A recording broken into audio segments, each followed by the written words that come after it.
Hello my dear students, welcome करता हूं मैं भारत पंचाली और केमिस्ट्री गुरुजी अगेन आप सबका एक बहुत ही ज़्यादा इंपॉर्टेंट वीडियो में। तो क्लास 12th में आए हुए आपको 1 महीना हो चुका है और अब आपके पास आपके फाइनल बोर्ड एग्जाम में 9 महीने बचे हैं, है ना? 1 महीना बढ़िया से वेस्ट कर दिया, पता तो नहीं चला होगा ना? कांग्रेचुलेशन।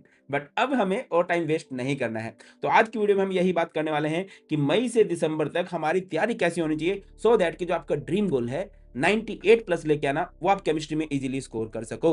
मैं अपने 10-12 साल के एक्सपीरियंस से सारी बातें आपको बताने वाला हूं, तो बहुत ही यूजफुल वीडियो आपके लिए रहने वाली है। तो बढ़िया रहेगा, कॉपी पेन लेके बैठो, हर एक बात को लिखो और उनको जीवन में अप्लाई भी करो। तो ऐसा बहुत बच्चों के साथ हो रहा होगा कि जैसे उन्होंने पढ़ाई स्टार्ट करी होगी, पढ़ने का मन ही नहीं कर रहा होगा। अच्छा, ये वीडियो है किन के लिए? पॉसिबल है कि आपने बहुत अच्छा स्टार्ट किया होगा, पॉसिबल है कि आपने बहुत अच्छा स्टार्ट नहीं किया होगा। तो वीडियो हर बच्चे के लिए, और मैं स्पेशली ध्यान रखूंगा कि आपकी अभी तक तैयारी जीरो है, आपको कुछ भी केमिस्ट्री में नहीं आता। मैं ही मान के चलो आपको कुछ नहीं आ रहा है और आप जीरो से स्टार्ट कर लो। तो चलिए, कम टू द पॉइंट। देखो यार, ऐसा है कि अप्रैल महीना जा चुका है, अब हमारे पास है मई, जून, जुलाई, अगस्त, सितंबर, फिर अक्टूबर, नवंबर, दिसंबर और जनवरी भी है कुछ, है ना? जनवरी में क्या होता है कि प्रैक्टिकल एग्जाम हो रहे होते हैं, थोड़े से प्री बोर्ड भी हो रहे होते हैं दिसंबर जनवरी में, तो इसको भी हम मान लेते हैं। फैब का हमारे पास टाइम नहीं है, फैब में हमारे पास एग्जाम हो जाते हैं। तो हमारे पास 1 2 3 4 5 6 7 8 9 महीने बचे हैं। और इन 9 महीनों में हमें केमिस्ट्री की तैयारी कैसे करें कि 70 मार्क्स, देखो बेटा, आपको 70 आउट ऑफ 70 की तैयारी करनी है। 30 तो स्कूल वाले दे ही देंगे। जब आप स्कूल के मई एग्जाम, जो आपके सितंबर एग्जाम, प्री बोर्ड, वो अच्छे से दोगे तो आपके अच्छे मार्क्स आ ही जाएंगे। अब इस पॉइंट पे आते हैं कि सर कैसे लेके आने हैं ये मार्क्स। देखो, मैंने आपको पहले बोला था कि सिर्फ सिलेबस कंप्लीशन से नंबर कभी नहीं आते, आपकी मल्टीपल रिवीजन से नंबर आते हैं। ठीक है? आपको कुछ भी करके 3 से 4 बार अपना सिलेबस कंप्लीट करना होगा, आपको सिलेबस रिवाइज़ करना होगा। सिलेबस कहाँ से रिवाइज़ करना है? सर फिजिकल केमिस्ट्री में न्यूमेरिकल समझ में नहीं आते, इनऑर्गेनिक केमिस्ट्री में रिएक्शन याद नहीं होती, ऑर्गेनिक केमिस्ट्री में से तो सब कुछ भूल ही जाते हैं। सर स्टेप बाय स्टेप बताओ कैसे करना है?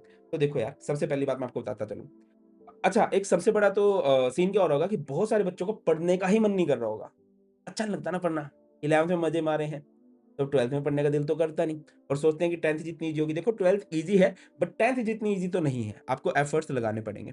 अब एक वो गाना सुना आप लोगों ने कभी? मतलब आपका दिल नहीं करता होगा ना, मन नहीं करता होगा पढ़ने का, तो एक बढ़िया सा गाना है, मन के बहकावे में न आ, मन राह बुलाए, भ्रम में डाले, मन को अपना दास बना ले, ऐसे करके है वो गाना, है ना? सॉरी फॉर माई बेसुरी आवाज़, बट मन के दास मत बनो भाई, है ना?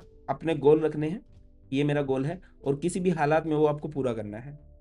मैं आपको डेली बोलता हूँ, हर बच्चे को, आपको भी बोल रहा हूँ कि बेटा आप कहीं से ऑनलाइन पढ़ रहे होंगे, कहीं से ऑफलाइन पढ़ रहे होंगे, पॉसिबल है कि आप यूट्यूब से पढ़ रहे होंगे, आप कहीं से भी पढ़ रहे हो।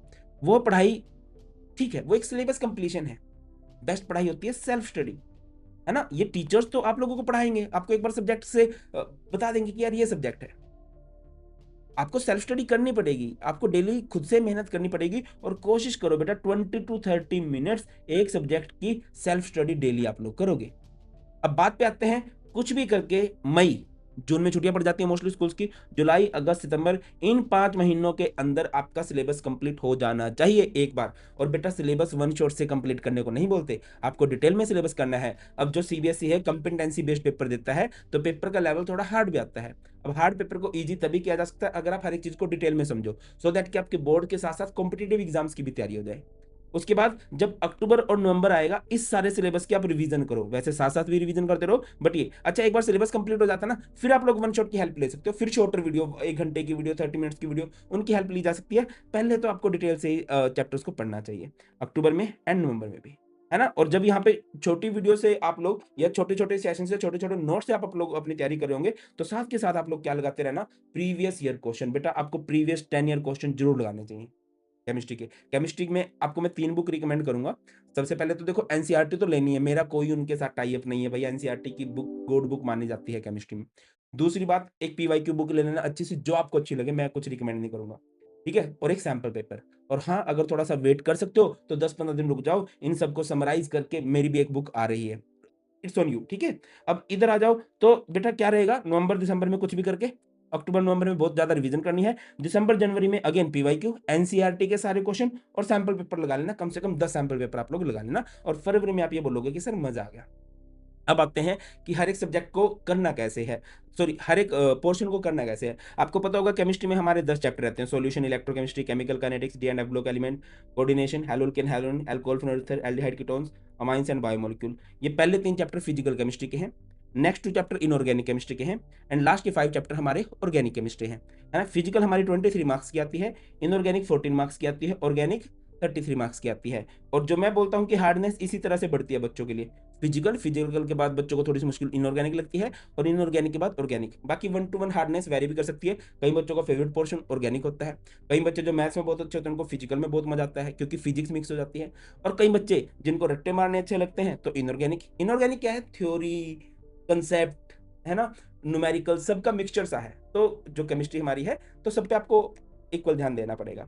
अब आ जाओ सबसे पहले फिजिकल केमिस्ट्री। अभी आपके ट्यूशन पे स्कूल में फिजिकल केमिस्ट्री चल रही होगी, सॉल्यूशन, इलेक्ट्रोकेमिस्ट्री, केमिकल काइनेटिक्स। उसमें क्या करना है, आपको लगता होगा कि यार मुझसे तो कोई न्यूमेरिकल ही नहीं होता। तो बेटा सबसे पहले जब भी आप नोट्स बनाओ, मैं क्लास में बच्चों को रिकमेंड भी करता हूँ, आप ना 4-5 पेज छोड़ दिया करो किसी भी चैप्टर के नोट्स बनाने पे से पहले, और चैप्टर के एंड में भी 2-3 पेज छोड़ दिया करो। उन 4-5 पेज जब आप छोड़ोगे ना, तो उसमें क्या करना है, जब भी उस चैप्टर में कोई फॉर्मूला आता है, जब भी चैप्टर में कोई ग्राफ आता है, जब भी टीचर आपको कोई नई बात बताता है, बोलता है कि यार ये इंपॉर्टेंट है, ये क्वेश्चन इंपॉर्टेंट है, उन 4 to 5 पेजेस में लिखा करो, सो दैट कि तुम्हारे शॉर्ट नोट्स भी साथ के साथ तैयार हो जाएं और फॉर्मूला शीट भी साथ के साथ तैयार हो जाए। अब देखो बेटा, सीबीएसई में बोर्ड एग्जाम में आपको कैलकुलेटर अलाउड नहीं होता, लॉग टेबल अलाउड नहीं होती। तो बड़ी ऑब्वियस सी बात है कि वो आपको ऐसे क्वेश्चन नहीं देंगे जिसमें कैलकुलेशन मुश्किल हो। कैलकुलेशन बोर्ड्स वाली इजी होती है, आप प्रीवियस ईयर क्वेश्चन ट्राई भी कर लेना। तो आप कोशिश क्या करो, हर एक फॉर्मूला के 4 से 5 क्वेश्चन करो। सबसे पहले पीवाईक्यू करो क्योंकि वो इजी होते हैं, उसके बाद एनसीईआरटी भी ट्राई किया करो, थोड़ी मुश्किल कैलकुलेशन होती है बट यस, और सारे के सारे आप ग्राफ देखते चलो।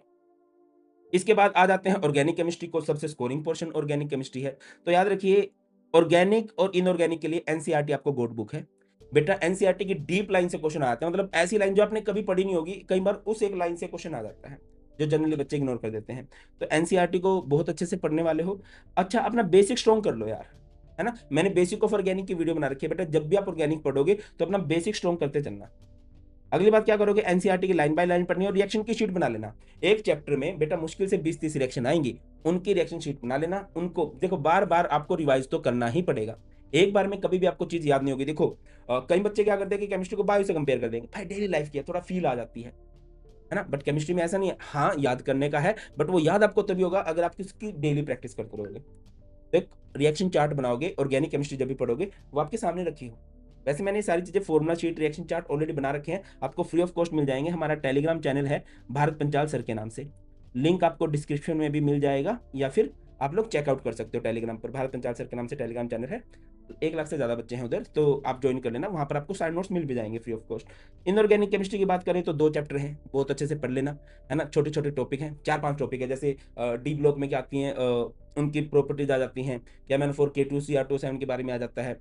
एफ ब्लॉक में क्या आ जाता है भाई, उनकी electronic configuration, length node contraction, coordination compound में थोड़ा नोमेनक्लेचर, आइसोमेरिज्म और थ्योरीज, ये 3 से टॉपिक रहते हैं। इनको बहुत अच्छे से देख लेना, क्योंकि अगर आप कोई कॉम्पिटेटिव एग्जाम दोगे तो आप देखोगे कि उन्हीं से ज्यादातर क्वेश्चन बने हुए।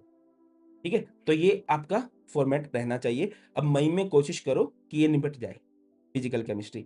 अब मेरे को बहुत अच्छा, बेटा एक बात मैं बता दूं, यूट्यूब पे मेरे वन शॉट आने वाले हैं और छोटी छोटी वीडियोज भी आती रहेंगी रेगुलरली बेसिस पे। और प्लीज कमेंट सेक्शन में आपको अपना गोल जरूर लिखना है कि सर मेरा गोल ये है और मैं आज से सीरियस वाली पढ़ाई स्टार्ट कर रहा हूँ। यस, कई बार ऐसा होगा पढ़ने का मन नहीं होगा, आप 30 मिनट की सेल्फ स्टडी नहीं कर सकते, 10 मिनट की कर सकते हो, बट कंसिस्टेंसी ब्रेक नहीं होनी चाहिए। एवरेज और टॉपर में एक सबसे बड़ा डिफरेंस पता क्या होता है, एक होता है कंसिस्टेंसी और एक होता है मल्टीपल रिवीजन। सिलेबस कंप्लीट तो सभी करेंगे, बट बेटा आपको टॉपर क्या बनाएगा, आपको कंसिस्टेंट होके पढ़ना है और मल्टीपल रिवीजन करनी है। अब यूट्यूब पे सारी वीडियोज आएंगी, आप लोग देख सकते हो, बट मुझे बहुत सारे बच्चे कमेंट्स में लिख रहे हैं कि सर सबके बैच है, हमें भी आपसे पढ़ना है। अब सारे बच्चे तो ऑफलाइन मुझसे पढ़ नहीं सकते, तो बहुत सारे बच्चों को ऑनलाइन पढ़ना रहेगा। तो ऑनलाइन जिन बच्चों ने पढ़ना है उनके लिए एक स्पेसिफिक बैच आ रहा है मेरा, कर्ण बैच आ रहा है। कर्ण क्यों बैच आ रहा है, पहले मैं करनाल शहर में रहता हूँ और दूसरा महाभारत में मेरे फेवरेट कैरेक्टर कर्ण था, दैट्स व्हाई, है ना, थोड़ा सा बढ़िया लगता है, दैट्स व्हाई ये कर्ण बैच है ना। ये स्टार्टिंग कब हो रही है इस बैच की, 15 मई से स्टार्ट हो रहा है, 15 मई से ये बैच स्टार्ट होने वाला है। ठीक है, तब तक आपको अपना लेवल भी पता चल जाएगा, स्कूल में मोस्टली बच्चों के पेपर हो जाएंगे। तो इस बैच में आपको क्या क्या मिलेगा, पहली बात है लाइव आपको पूरा सिलेबस कवर करवाया जाएगा, आपको इसकी रिकॉर्डिंग भी मिल जाएंगी। क्लास नोट्स तो मिलेंगे ही मिलेंगे, जो हम क्लास में नोट्स बनाएंगे। इसके अलावा जो प्रीमियम नोट्स मैंने हर एक चैप्टर के बना रखे हैं, एनसीईआरटी की जो लाइन बाय लाइन को क्रिस्प वे में कवर कर रखा है, पीवाईक्यूज में कवर कर रखे हैं, एनसीईआरटी में कवर कर रखे हैं, ये नोट्स आपको मिल जाएंगे। हमारा 4 मंथ्स में टारगेट है कि सिलेबस कंप्लीट हो जाए, यानी कि मई, जून, जुलाई, अगस्त, है ना। तो मई तो हो गया, जून, जुलाई, अगस्त, जून, जुलाई, अगस्त, सितंबर, दिसंबर तक हम लोग कोशिश करेंगे, बट हम लोग एक बफर लेके चल रहे हैं 1 मंथ का, है ना? मैंने बोला ना कि 4 से 5 महीने के अंदर आपका सिलेबस कंप्लीट हो जाना चाहिए, तो 1 मंथ का हम बफर लेके चलेंगे कि एक्स्ट्रा टाइम लग गया तो कोई बात नहीं, ठीक है? इसमें थ्योरी होगी भैया, सारे चैप्टर्स की सारे टॉपिक को डिटेल में कवर कराया जाएगा, साथ के साथ क्वेश्चन प्रैक्टिस होगी। क्वेश्चन प्रैक्टिस में 100 प्लस क्वेश्चंस हम लोग हर एक चैप्टर के करेंगे, कोशिश करेंगे लास्ट 5 ईयर के क्वेश्चन हो, उसमें MCQ, assertion reason, case study, जो भी क्वेश्चन बनते हैं वो सारे के सारे हम लोग कवर करेंगे। वंस इन अ वीक आपका डाउट सेशन रहेगा, वंस इन अ वीक आपका डाउट सेशन रहेगा। भैया पढ़ते हुए डाउट भी आते हैं। अब क्या होता है कि कई टीचर्स के बैचेज में या कई कंपनीज के बैचेज में हजारों लाखों बच्चे चले जाते हैं, टीचर्स तक बच्चों का ध्यान ही नहीं होता, फिर यूट्यूब पे और उस बैच में क्या डिफरेंस है? फिर तो यूट्यूब पे पढ़ ही रहे हैं। अब यहाँ पे हमारे बैच में एक अच्छी बात ये होगी कि पहली तो बात बेटा, जब लाइव क्लास होगी मैं आपकी बातों का रिप्लाई करूंगा, बट कई बार और डाउट भी आ जाते हैं कि सर यहाँ पर प्रॉब्लम आ रही है, तो वंस इन अ वीक हमारा डाउट सेशन रहेगा, साथ के साथ हमारा स्ट्रेटजी सेशन भी रहेगा कि हाँ बचे हुए टाइम में हमें कैसे चलना है या न्यूमेरिकल्स पे कैसे अप्रोच करनी है, वो वाली बात रहेगी। ठीक है, तो बस यही है। अब बैच का प्राइस की बात करें तो बेटा इसका प्राइस जस्ट 1299 है, इतना सब कवर करवाया जाएगा। और अगर आप चाहते हो कि डिस्काउंट कोड होना चाहिए, वैसे मेरा मन नहीं है डिस्काउंट कोड का, बट स्टिल कुछ बच्चे बोलेंगे कि सर डिस्काउंट कोड दो हमें भी, तो एक पहले 100 स्टूडेंट्स के लिए, 100 के नहीं, पहले 50 स्टूडेंट्स के लिए, है ना? पहले 50 स्टूडेंट्स के लिए हम डिस्काउंट कोड लगा देते हैं बीपी लाइव। नोट्स आप लोग अभी डाउनलोड कर लोगे। क्लासेस हमारी स्टार्ट हो रही है 15 मई से। क्लासेस की टाइमिंग इवनिंग की रखेंगे, इधर वो 7 बजे हो सकती है और अगर साउथ सर का बैच हुआ तो 8 बजे हो सकती है, ठीक है? अप्रोक्स 60 मिनट्स, 60 टू 75 मिनट्स की हमारी डेली की क्लास ड्यूरेशन होगी। और पॉसिबल है कि सैटरडे संडे हम ऑफ करें, या फिर आप लोग बोलोगे कि हमारे टेस्ट आ रहे हैं या हमें कभी भी लगेगा कि पेस बढ़ाने की जरूरत है, तो सैटरडे संडे को एक्स्ट्रा क्लास होगी। 5 डेज अ वीक क्लास होने वाली है और इवनिंग में होगी, साउथ सर की क्लास से पहले या साउथ सर की क्लास के बाद। अभिषेक साउथ सर की बात कर रहा हूँ मैं। और बढ़िया बैच रहने वाला है, ठीक है? फिजिक्स के लिए ऑब्वियसली साउथ सर का बैच आप लोग ले सकते हो, जबरदस्त टीचर है। और केमिस्ट्री के लिए तो हमारा बैच आने ही वाला है, लिंक आपको डिस्क्रिप्शन में मिल जाएगा। आप केमिस्ट्री गुरुजी ऐप डाउनलोड कर सकते हो, या फिर अगर आपके पास लैपटॉप है तो वेबसाइट पे चले जाना chemistryguruji.com, पहला बैच मिलेगा आपको, करंट बैच जो कि 2026-27 के लिए है, उस पर क्लिक करके आप लोग बाय कर सकते हो, ठीक है? और ये बैच कोई कंपलसरी नहीं है किसी के लिए भी लेना, भैया आपको लगे तो लो, बेनिफिशियल है। इसमें मैं आपको एक गारंटी दे सकता हूँ, अगर आपने कंसिस्टेंट होकर सारी क्लास लगाई, 90 प्लस की गारंटी मेरी है। क्योंकि साथ में मैं आपको डब्ल्यूपीपी मतलब वीकली प्रैक्टिस प्रॉब्लम, है ना, कि आपको जो खुद से प्रैक्टिस करनी रहेगी। अगर आप सब कुछ कर लेते हो भैया 90 प्लस कोई नहीं। सर 100 की गारंटी दो ना भैया, अगर मैं इतनी 100 की गारंटी दे दूं तो सारे ट्यूशन बंद ना हो जाए। हाँ देखो बेटा, मैं एक बात और मैं बोल देता हूँ कि आपकी सक्सेस में टीचर का रोल है, आपका रोल है। टीचर का रोल 15 टू 20% है, आपकी मेहनत का रोल 80 टू 85% है। आपको बहुत मेहनत करनी पड़ेगी, है ना, वरना टीचर तो सबको सेम पढ़ाते हैं। आपने बहुत एफर्ट्स लगाने हैं, तभी बेटा अच्छा रिजल्ट आएगा। और बोर्ड्स की क्लास आपके स्कूल की लास्ट क्लास है, ये नंबर पूछे जाते हैं, मैटर करते हैं। तो देखो 10th की जो रिजल्ट होता है वो तो सिर्फ आपकी डेट ऑफ बर्थ बताने काम आता है, बट 12th का रिजल्ट मैटर करता है अच्छे कॉलेजेस में एडमिशन के लिए, और उसकी नॉलेज मैटर करती है ना? तो ये बैच आपके लिए वर्थ रहेगा। और कभी भी टेंशन मत लेना, मैं तुम्हारे साथ हूँ। कुछ भी डाउट है कि सर टाइम टेबल नहीं बन रहा, नोट्स नहीं बन रहे, ये समझ में नहीं आ रहा, वो समझ में नहीं आ रहा, केमिस्ट्री से रिलेटेड कोई भी डाउट है कमेंट सेक्शन में बता देना। कोई है या नहीं है मुझे नहीं पता, बट मैं तुम्हारे साथ हूँ और बढ़िया मिलके फोड़ेंगे। God bless you all, please take care. जय हिंद।